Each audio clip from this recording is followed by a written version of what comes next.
Hello, I'm Zach Yuson, and this is your 6 p.m. wrap. Nearly half of Filipinos oppose charter change. A Pulse Asia survey shows 44% of Filipinos are against amending the 1987 Constitution, while 37% support it. The remaining 19% of respondents are undecided. Charter change becomes a political flashpoint as the Duterte government pushes for federalism. Support for charter change is highest in the National Capital Region and in Mindanao, both at 47%.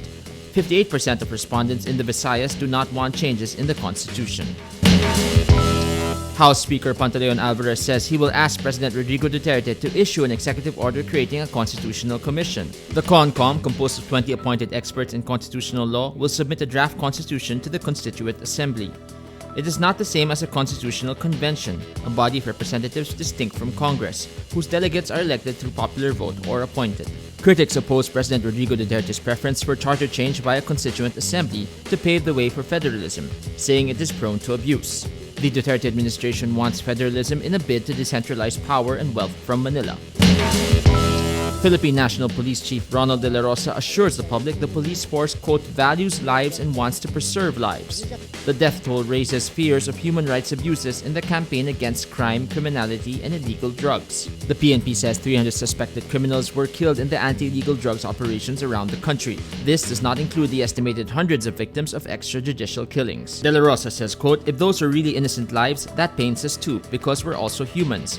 We value lives, we want to preserve lives. We don't want people killed, so if they're really innocent, they should prove it. Freddie Roach doesn't think Terence Crawford should be Manny Pacquiao's next opponent in November. Roach says the boxing champion who was elected senator in the last elections will need a full training camp if he fights Crawford. He says, quote, we'll also be training in the evenings because Manny will be working in the Senate all day, so it won't be the best camp. Crawford is a great athlete and I would want Manny going into the fight if he's not 100%. Crawford defeated Ukraine's Viktor Postol last July, unifying the WC and WBO junior welterweight titles.